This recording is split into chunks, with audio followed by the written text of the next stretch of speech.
Iveaqsiaruluullu uppiringitka tautukkani taapsunapaya siquminganiqsoq taningani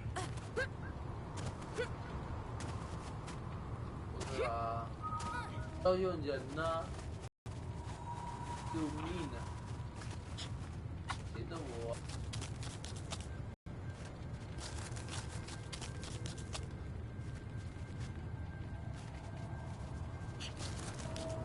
冲！我起！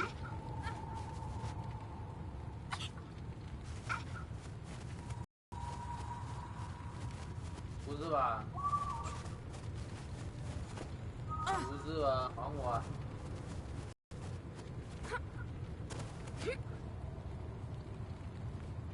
一战3刀，来吧！有没有搞错？又不退过去，有没有意思？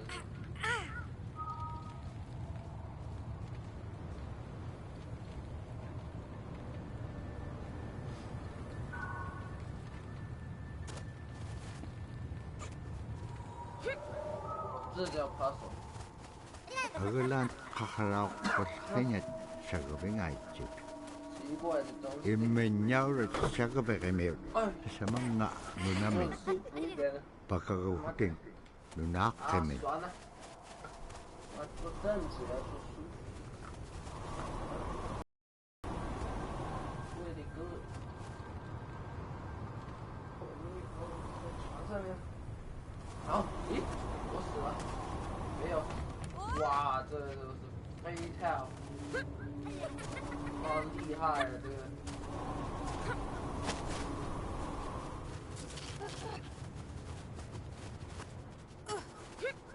一回到这里，我记得这里有点。哇！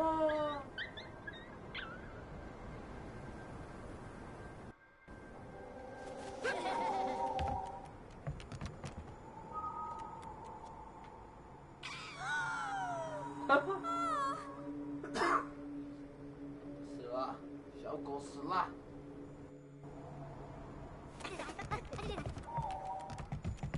其实有什么办法了？我懂了。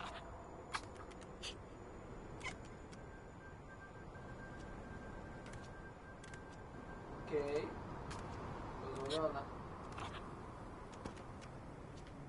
咦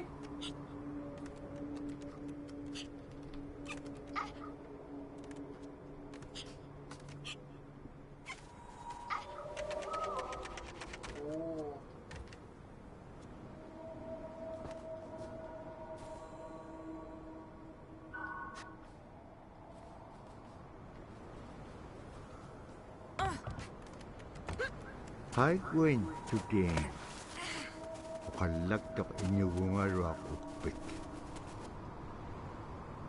Qanuquma ilisimanaqpaqa isumullaktoq nipiaqsiagalualuq. Qanuk kiitapura qaunugingagikpen qillautika piiupku ikayoquniaqalluarikpen kimun tainnaaqeq sabaaqitilaanga.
Kila rarak tuat dibeak siang rolo taktik kaya. Asi ane bilik suna iduk to sa urugo maga.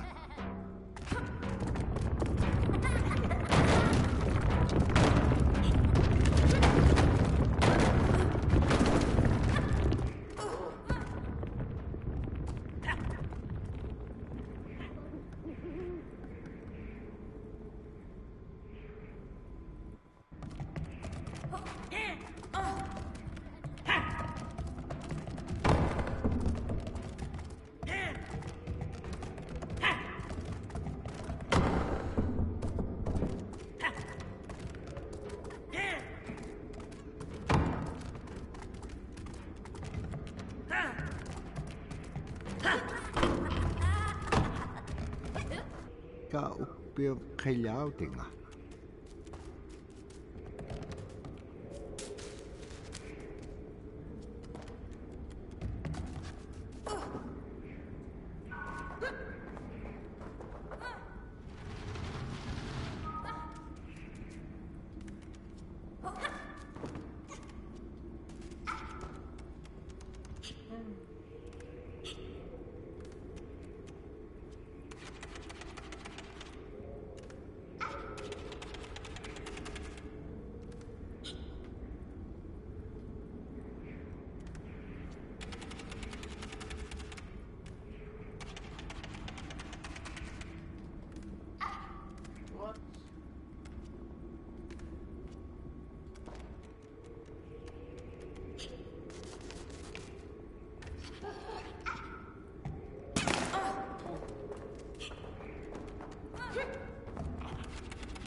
Ibeak siya rolo kutinga rok kailaw delegaho ni.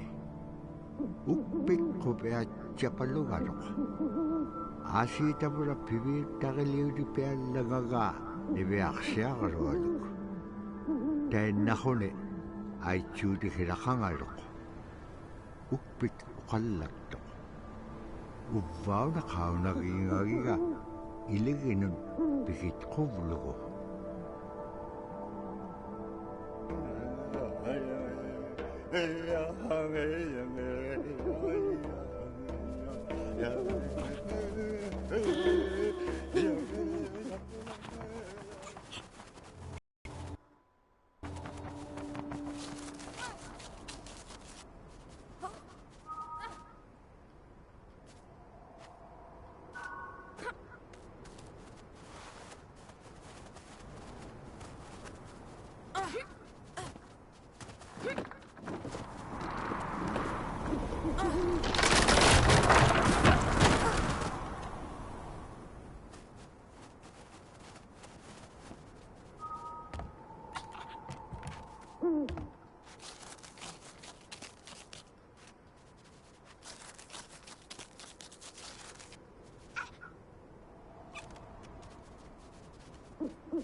Okay.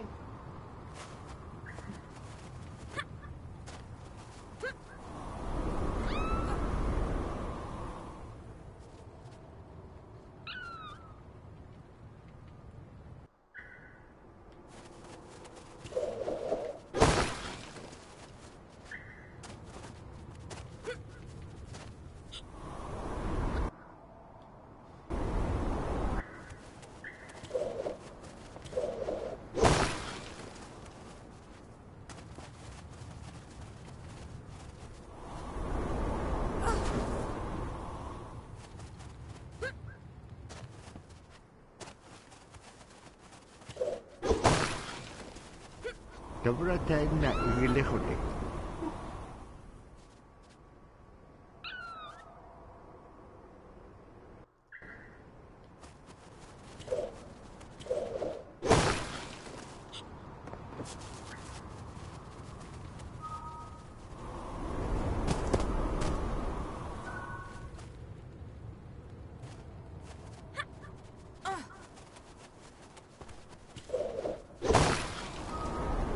Dobra tayo na igilikhotik. Libeaksiarulum atoka ukpium achuta.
Sila taane lunaaqqiнгата иннюқулуккассораак.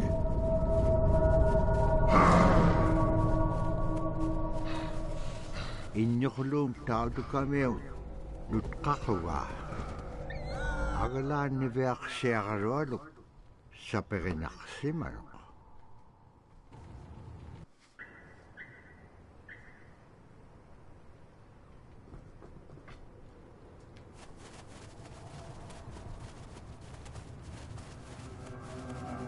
Sila taane lunaaqqiнгата иннюқулуккассораак.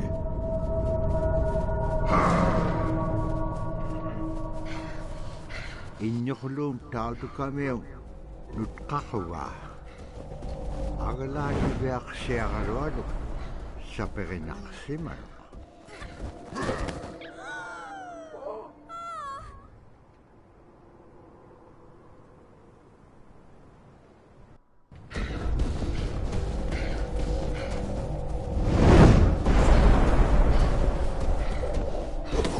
Qinnalifsaapiartortorutukamiuqqilamitau. Tapura ivartani tautukkai.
Annapqaallikkaluartuk agalaan igilauniga siqqaqalarsisiinñartoq.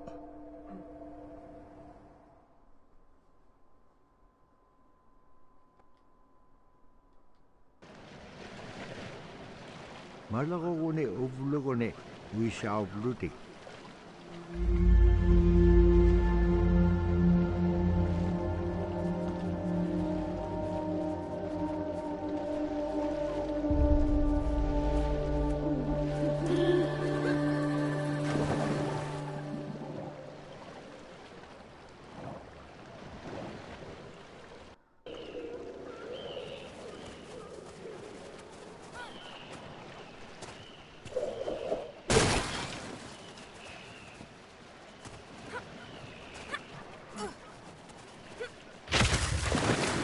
Siku nalunaqtoq qanuq igilerianiartilaanga.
Pisaasoqumiaqalugu nanuq annakkuvit piñatitaaqaviitsoq kaakami nanuq likatjalaitsoq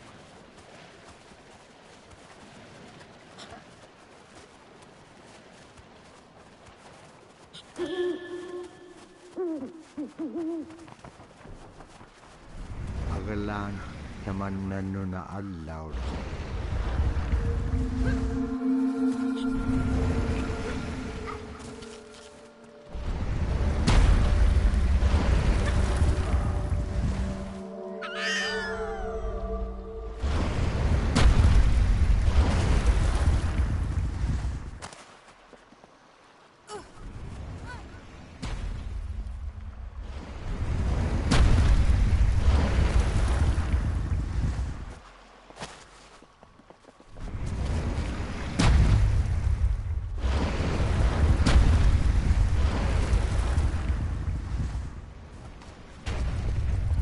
luktallanirsoq qanupayaaqa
tapkuak tikissakkak nannupsitlanga aasi piyumagilipiksuaqaik tikissaktuut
Ura annakkaluartuk aglaan ilitsuriluk annapeartilaaran nunam atimigini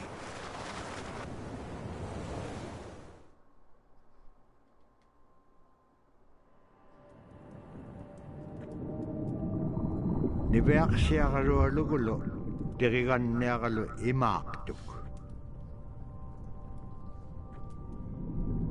Aasi taqium angalat qarsipillugik taqium igukkaik qairusunginun puktaaqpau araaqanerlutik taimma ipingitpak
In, Arctic Alaska, hunting is a really important part of life. It's not just about going and shooting something, it's about going and putting food on the table. But more importantly, subsistence hunting isn't just about the insular family unit, it's about feeding the whole community. And I think that's one of the beautiful things about subsistence hunting in Alaska is that people go out and they'll go get, fish, or they'll get a caribou, and they'll get, seals and whales. And one of the first things they'll do is they'll say, oh, I need to take this to the elders. This isn't just about one individual surviving or one family surviving, it's about the whole community. We didn't just go out and kill and put in a freezer. It's like a ritual that I learned from my parents. It's all about relationship. I don't know. I think there's a lot of camaraderie involved, and just being out on the land or being out on the ocean. It's like getting back in tune. I'd rather be out there. To me, once I go out there, it's the world that I learn from.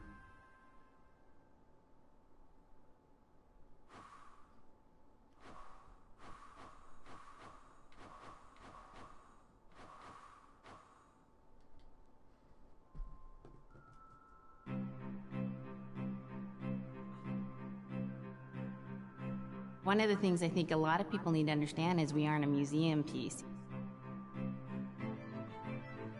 The Inupiaq people are a living people and a living culture. Even though we're in northern Alaska, which covers this vast area from Nome all the way over the Canadian border, is that there's this extreme value of interconnectedness and interdependence.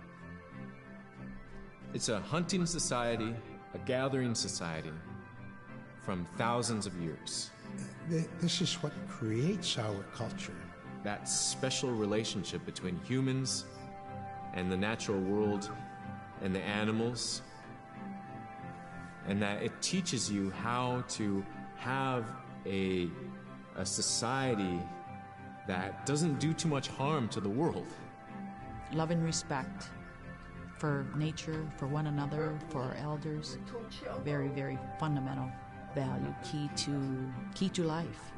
Our values are something that bind us all. The importance of sharing with one another, the importance of spirituality, and the connection to the land, our traditions, how we hunt, sharing of stories and songs and dances.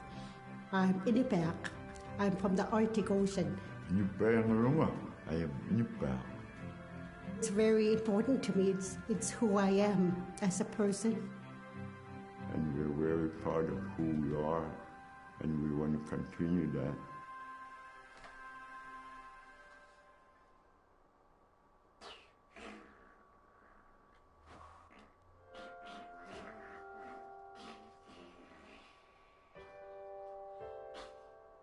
It'd be busy, busy, busy all through the day.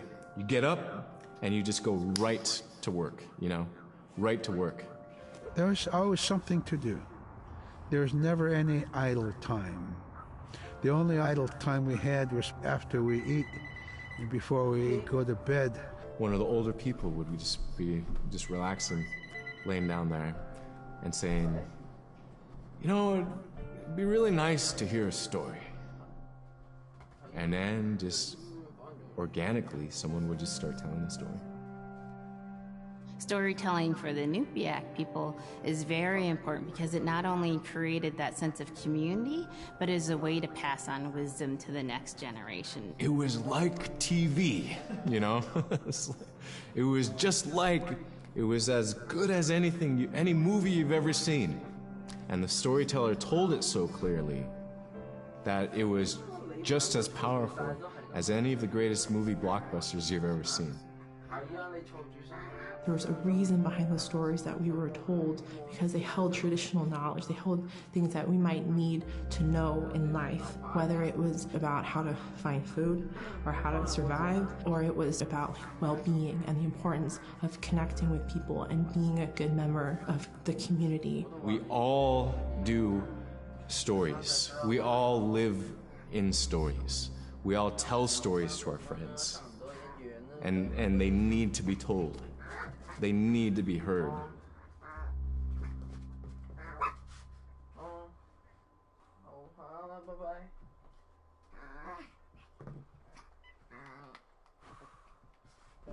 Who's the bad girl? So scrimshaw is this really beautiful method of art that's done either on baleen or ivory, and traditionally it was used to tell stories. Each etching is telling a story of some event. Caribou hunting was taking place. This is what was going on. War began around this time, and so it sort of gives you a timeline of history through etching. An elder or the person who carved it would literally be able to read the scrimshaw story. They're like reading a book, in a way. A lot of the storytelling traditions would be things that after the storytelling was done, we'd just rely on the next person telling it. And so scrimshaw is a very important way for Alaskan Native people to record their history.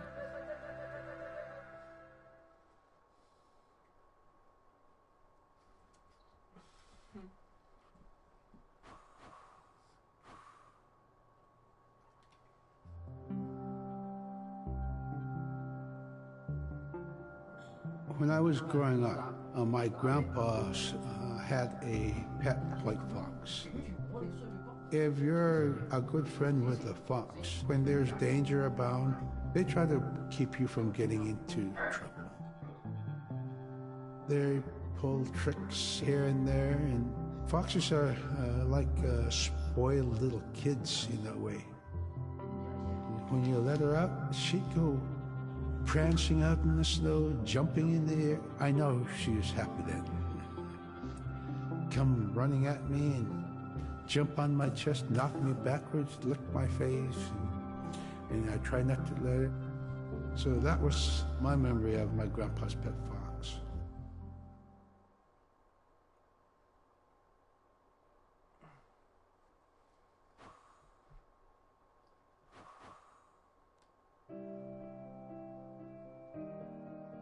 Caribou was It provided for us in many ways. Our clothing in those days was made of all caribou skin.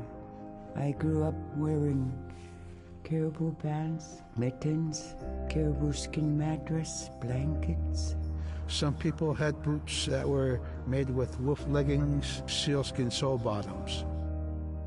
Baleen was shaved to make insoles. They kept us quite dry and warm as well.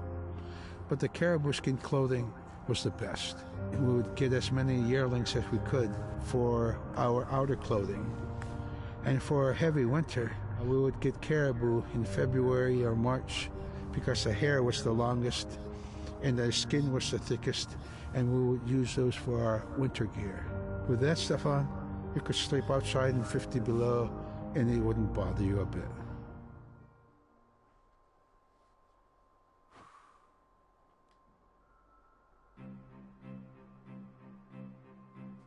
Sila is the weather.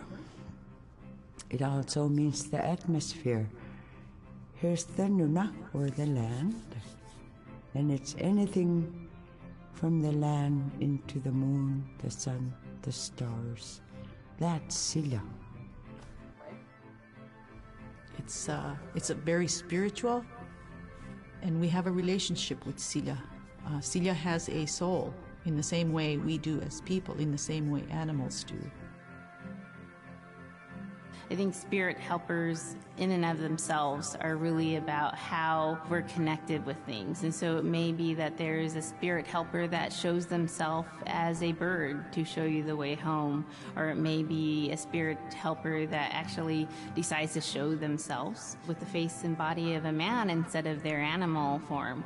And so I think one of the things that's hard to understand is that it's not one way of seeing things, it's one way of knowing you're connected to everything. We've always had that spirituality of everything around us. It's the interaction you have with the air you breathe, the ocean that you gather resources from, the rivers from which you gather fish, the tundra from which you pick berries, the animals that give themselves. It's all of that.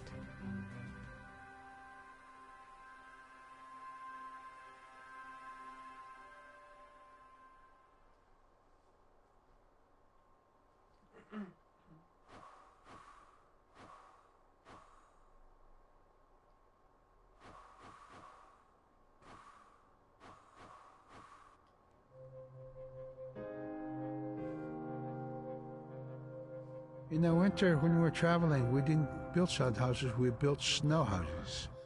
In Canada, they call them igloo, but here in Alaska, we call them apuyak. We'd do a day of travel, and then we'd make a apuyak. The next day, my father would set traps, spend the day there, rest the dogs, give them something to eat, and then the following day, we continued to the next place.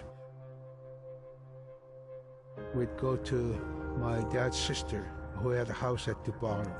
They had a small sod house over there. We didn't have to do anything. We just visit with them, and my dad and my sister were glad to see each other, and they'd talk away while us kids played outside or go to sleep. By the time we get back to our home, my father would leave us with our aunt or with my grandmother, and then he'd start on his trips and go check his trap line. We were not into 8 to 5 kind of time, you know. We're in a totally different kind. We're in ecological time.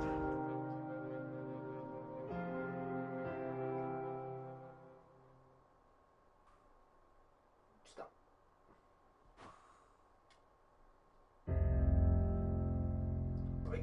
Drum is something that's common to all cultures in Alaska. All cultures have a drum that may have some stylistic differences or differences in the materials that it's made, but it's still a recognition of life and vitality, and the drum mirrors the heartbeat. And when you continue drumming soon, it will be in line with your heartbeat, because that's what it's supposed to be, the heartbeat of the community, and it symbolizes vitality.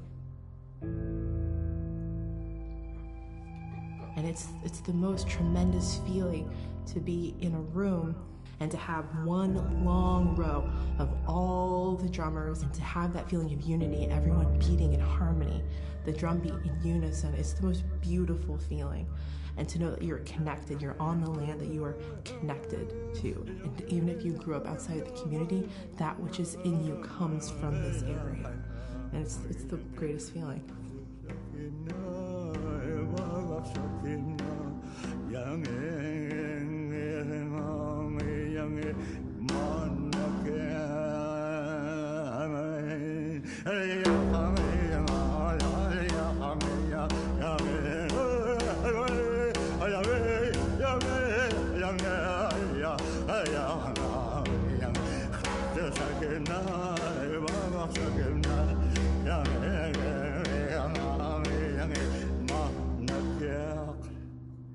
Man, I went at it and look what happens. Oh.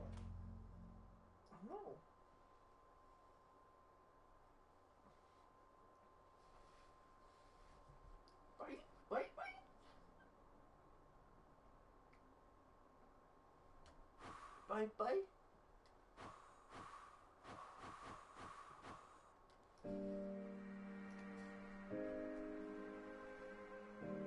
The bola is what we call kilamitang. And the kilamitang is made out of braided sinew tied out to some heavy bone which you could twirl. In my case, we're catching ducks. When we're out whaling, sometimes the ducks start flying. And they're good for duck hunting. You know, if you're a whaling crew, you can't make too much noise. So you can't use a shotgun for getting some duck soup handy, you know. So bolo was a really handy weapon to use for catching ducks. You know, the ducks fly in, you throw it up and tangles up the bird, and down they go.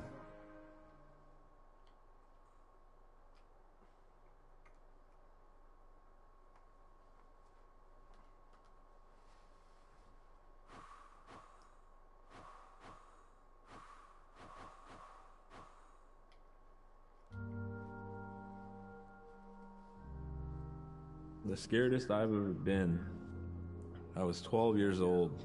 We floated out on a piece of ice while we were duck hunting. It was a bluebird day, just clear blue skies. And there was 3 of us, myself, my brother, and my dad. Next thing you know, we see this dark shadow on the ice. We look and it goes behind us. So we all jumped up, startled, and my dad, he started running. We got back to the ridge there. The ice had fractured, cracked, and broke off, and we were floating away. We were drifting. It was close enough to where my dad would have made it. He stopped and he thought about throwing us across, and if one of us was on the other side, we would be split up. So he stopped, and he just so happened to have a cell phone on him. 911 didn't pick up. That's the worst feeling in the world right there. 911 did not pick up. So he left a message because they record their calls. Once he had relayed that information, his cell phone died. That was the scariest moment I've ever had in my life. We were floating away and I thought we were left for dead. He kept calm during this situation.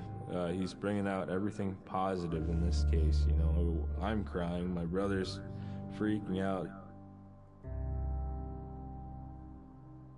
It went from clear blue to dense fog. Within a couple hours, we heard the chopper flying around, so they must have gotten our message. We thought we were saved, and then the chopper sound went away. So we lit some of the sled on fire. It's plastic. We thought black smoke in the fog would create some kind of marker. Chopper pilot had mentioned when we got rescued, you could see a glow in the fog, and he slowed down there, and sure enough, as soon as he slowed down, we got within visual. That was definitely the scariest moment of my life, was floating away and not knowing what the outcome was going to be.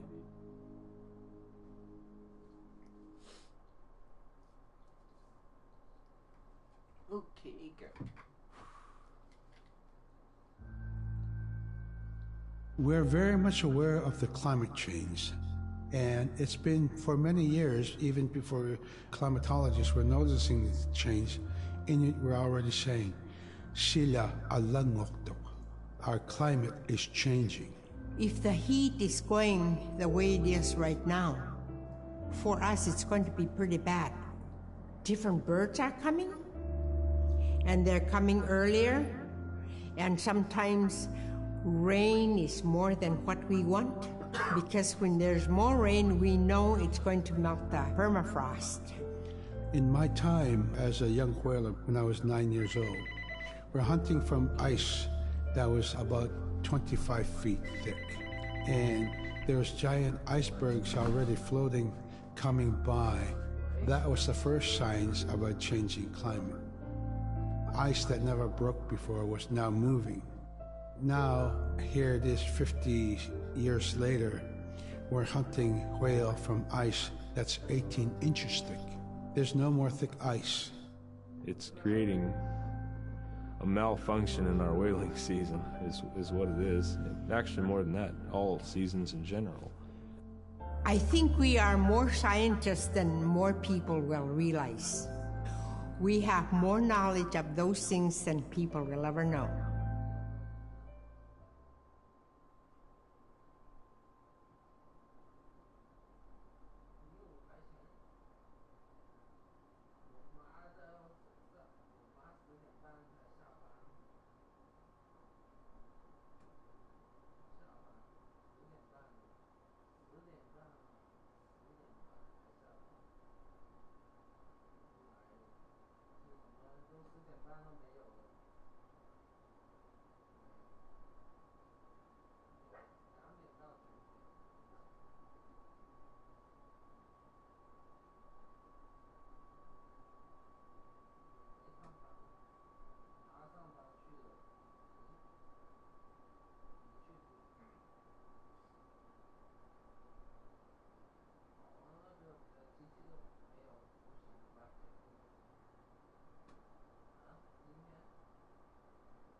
那下次再去。你几点呢？上几点呢？